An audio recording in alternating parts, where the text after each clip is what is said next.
Welcome to our NCIX PC Laboratory episode about the Vesta i3 3010. This is a budget-friendly, feature-loaded, and energy-efficient system featuring the all-new Intel Ivy Bridge Core i3 series of processors and the NVIDIA GeForce GTX 650. Cling, cling. Now, I don't know if you guys noticed this, but we added a new intro for our NCIX PC Labs videos. As you can see, I found a lab coat to match, except this one doesn't really quite fit me right. So I'm gonna see if I can like Hulk rip it here before we get into the, no, it's too strong, can't do it. Okay, so let's start talking about the exterior of the system. We're using the Fractal Design Core 1000 case, which is pretty much like the awesomest little tiny budget case that fits MATX systems, so MATX board, full-size ATX power supply, and a decent length graphics card. At the front of the case, you find it's all mesh, filtered mesh, mind you, so you're not going to have to worry about too much dust accumulation in there. We've got, obviously, an optical drive in the front of the case where you would normally find an optical drive, except some cases that do not have them there. Okay, in terms of your front I/O, pretty basic stuff here. So you got your power switch, a couple USB 2 ports, headphone and microphone jacks, a reset switch, and your power and hard drive indicator LEDs. On the other side of the case, you find a 120mm vent. This one is not populated. We're going for a positive air pressure thing with this system. So there's one 120mm intake in the front, pulling air into the case, and then there is only one 120mm fan drawing air out, and that is the one in the power supply itself. So at the back you see, again, there's an unpopulated 92mm fan hole. We're not worried about that because of the overall positive air pressure that's going to exist in this case. We're not going to get dust being sucked in there. In terms of I/O at the back of the case, I'm actually just going to unplug these really quick.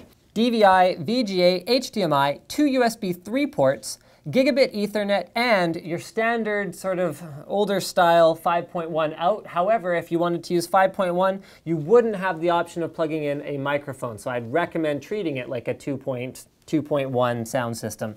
For our video card, we've gone with a GeForce GTX 650. This one does support multi-monitors out, and the card that we're using particularly here is from Gigabyte. I'll show you more details on that once we open it up.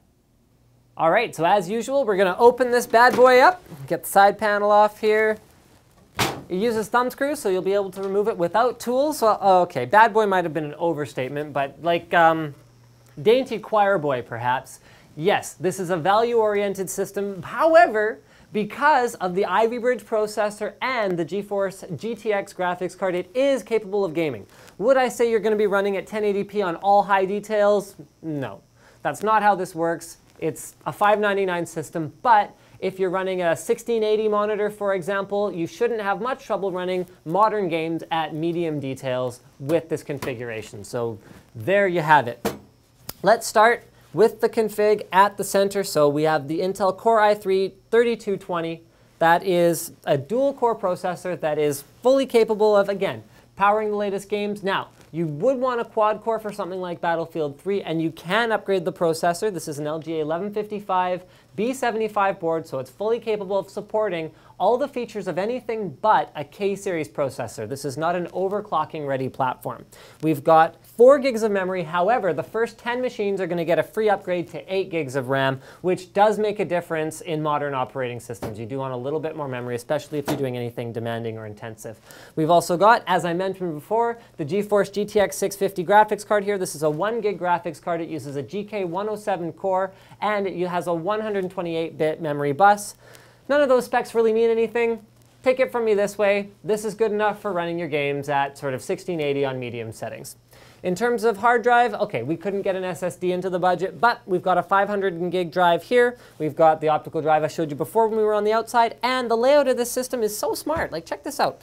All through the front of the case, you have enough room that you could put a beastly graphics card if you wanted, so it's very upgradable, just like all NCIX PC systems, and we never skimp on the power supply. So we've got a 350 watt power supply. Yes, that's a low wattage, however, this system doesn't consume much power, and there is definitely room in here for a CPU upgrade or a graphics card upgrade, and it's 80 plus bronze. Seasonic built, so it's a great brand power supply. You don't have to worry about, us shipping even our $599 systems with doorstop power supplies that just stop working after a while. That's bad. Now here in the NCIX lab, we're pretty technical, so we know what we've created here is a lightweight. But what we'd like to think is that we have created a lightweight champion. Thank you for checking out this episode of NCIX Tech Tips here in the PC lab, featuring the Vesta i3-3010. Don't forget to subscribe for more videos like this from your favorite detailer, ncix.com. Hulk rip. Oh, it's ripping. Oh, I can't do it.